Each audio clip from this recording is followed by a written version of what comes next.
عن سلمة بن الأكوع رضی اللہ تعالی عنہ قال قال رسول اللہ صلی اللہ علیہ وسلم لا يزال الرجل يذهب بنفسه حتى يكتب في الجبارين فيصيبه ما أصابهم او كما قال علیہ الصلوۃ والسلام۔ ترمذی شریف کی روایت ہے،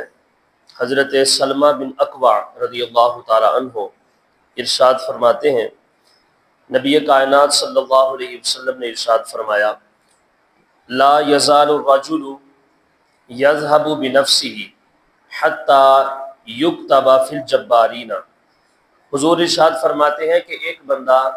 ایسا ہوتا ہے کہ جو اپنے آپ کو بڑا بنانے کی کوشش کرتا ہے،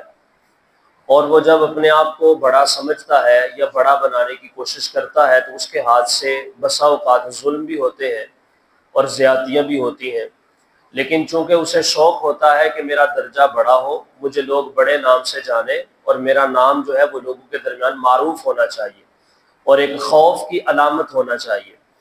تو حضور ارشاد فرماتے ہیں کہ وہ اپنے آپ کو بڑا بناتا جاتا ہے حتی یکتب فی الجبارین، یہاں تک کہ اللہ تعالیٰ اس کا نام ظالموں کے اندر لکھ دیتا ہے، ظالم لوگوں کے اندر اس کا نام لکھ دیا جاتا ہے۔ فَيُصِيبُهُ مَا أَصَابَهُمْ، تو پھر کل قیامت کے دن جہاں پہ ان ظالموں کو، جبارین کو کھڑا کیا جائے گا، وہیں پر ہی اس بندے کو بھی کھڑا کیا جائے گا جو اپنے آپ کو بڑا بنانے کی کوشش کرتا ہے۔ تو یہاں پہ اس حدیث پاک میں نبی مکرم صلی اللہ علیہ وآلہ وسلم نے دو پہلو ذکر فرمائے ہیں۔ ایک پہلو یہ ہے کہ اگر ہم دنیا کے اندر جس طرح کے بھی معاملات اختیار کریں گے، خواہ وہ اچھے ہوں یا برے ہوں، تو قیامت کے دن اللہ تعالیٰ گروپنگ کر دے گا، یعنی کہ گروپس بن جائیں گے، نیک بندوں کا گروپ علیحدہ ہوگا اور برے بندوں کا گروپ علیحدہ ہوگا۔ تو جو نیک بندوں کا گروپ ہوگا یا نیک بندوں کی جو جماعت ہوگی، یا اس کو فرقہ آپ کہہ لیں یا ایک گروہ کہہ لیں، ایک جو ہے وہ مطلب لشکر کہہ لیں، تو اللہ تعالیٰ نیک لوگوں کے اندر اس بندے کو شمار فرمائے گا کہ جو دنیا کے اندر نیک بننے کی کوشش کر رہا ہوگا، یا نیک بننے کی کوشش کرتا ہوگا، یا پھر نیکوں والے کام کرتا ہوگا، اور اسے نیک کام کرنے کے اندر لگن محسوس ہوتی ہوگی، اور اسے شوق اس کے اندر پیدا ہوگا کہ میں نیکیاں کروں، زیادہ سے زیادہ اذکار کروں، نمازیں پڑھوں، اور اللہ رب العزت کی مخلوق کے ساتھ پیار کروں اور خوش اخلاقی کے ساتھ لوگوں کے ساتھ پیش آؤں۔ دوسری طرف وہ بندہ، دوسرا گروپ وہ ہوگا کہ جو اللہ تعالیٰ کے مغضوب شدہ لوگوں کا گروپ ہوگا، کہ جن کے اوپر اللہ کی رحمت نہیں بلکہ اللہ کا غضب جو ہے وہ نازل ہوگا۔ تو دنیا کے اندر رہتے ہوئے جو بندہ اس طرح کے معاملات کرتا ہوگا کہ میرا نام لوگوں کے اندر بڑا ہو جائے اور میرا روب لوگوں کے دلوں کے اندر پھیل جائے، لوگ میرا نام سن کے خوف کھائیں اور مجھ سے ڈریں اور میری عزت کرنے کی طرف آئیں، تو ایسے بندے کو اللہ تعالیٰ قیامت کے دن انہی ظالموں کے اندر شمار فرمائے گا کہ جن ظالموں کا وہی طریقہ کار ہوگا جو اس بندے نے دنیا کے اندر اپنایا ہوگا۔ تو یہ بات ہمیشہ یاد رکھیں، قیامت کے دن اللہ تعالیٰ جو ہے وہ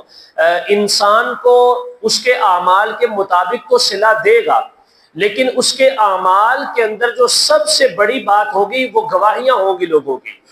تو لوگوں کی جو گواہیاں ہوتی ہیں، جو عوام الناس کے اشارے ہوتے ہیں یا ان کی جو شہادتیں ہوتی ہیں، ان کی طرف غور کرنا چاہیے کہ لوگ ہمیں سمجھتے کیسا ہیں۔ بڑی معروف وہ حدیث پاک مفہوم آپ کے سامنے عرض کیے دیتا ہوں۔ ایک جنازہ گزرتا ہے تو حضور فرماتے ہیں کہ جی صحابہ کرام اس کی اچھائی بیان کرتے ہیں، حضور فرماتے ہیں واجب ہو گئی۔ دوسرا گزرتا ہے، صحابہ کرام اس کی برائی بیان کرتے ہیں، حضور پھر فرماتے ہیں واجب ہو گئی۔ صحابہ کرام نماز جنازہ سے فری ہونے کے بعد عرض کرتے ہیں، یا رسول اللہ صلی اللہ علیہ وسلم پہلے کبھی ایسا نہیں ہوا، تو اس کا کیا مطلب ہے، کیا ماجرا ہے؟ تو آقا کریم صلی اللہ علیہ وسلم نے ارشاد فرمایا، جس کی تم نے اچھائی بیان کی تھی، اللہ نے تمہارے اچھا بیان کرنے کی وجہ سے اس کے اوپر جنت کو واجب کر دیا، اور جس کی تم نے برائی بیان کی تھی، تمہارے برا بیان کرنے کی وجہ سے اللہ نے اس کے اوپر جہنم کو واجب کر دیا۔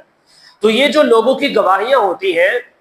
یہ بہت زیادہ میٹر کرتی ہیں اور ان کا بہت زیادہ رول ہوتا ہے، لہٰذا لوگوں کے دلوں کے اندر اس اعتبار سے جگہ اپنی بنانی چاہیے کہ لوگ آپ کے سامنے ہوں یا آپ کے پس پردہ ہوں، جہاں پر بھی ہوں، جب بھی آپ کا نام لوگوں کے سامنے آ جائے تو ان کے جسم کے اوپر تھر تھراہٹ اور کپ کپاہٹ نہیں طاری ہونی چاہیے، بلکہ ان کے لبوں کے اوپر مسکراہٹ پھیلنی چاہیے، اور ساتھ ہی یہ دعا بھی نکلنی چاہیے کہ اللہ تعالیٰ اس کا بھلا کرے، اس جیسا دنیا کے اندر بندہ کوئی نہیں ہے۔ تو اس طرح کی کوشش ہمیں کرنی چاہیے، نیک لوگوں کے اندر شمار ہونا ہے، چونکہ دنیا کے اندر جن لوگوں جیسے کام ہم کریں گے، کل قیامت کے دن اللہ تعالیٰ ہمیں انہی لوگوں میں شمار فرمائے گا، اور جو صلہ ان کو ملے گا اس بندے کو بھی وہی صلہ ملے گا جو ہم منصب لوگوں کے مطابق وہ اپنے کام دنیا کے اندر کرتا ہوگا۔ اللہ تعالیٰ ہمیں عمل کی توفیق عطا فرمائے، گناہوں سے محفوظ فرمائے، اپنے غضب سے اپنی رحمت کی حفاظت عطا فرمائے، اور اپنے کرم کا سایہ ہمارے اوپر سلامت فرمائے۔ الحمد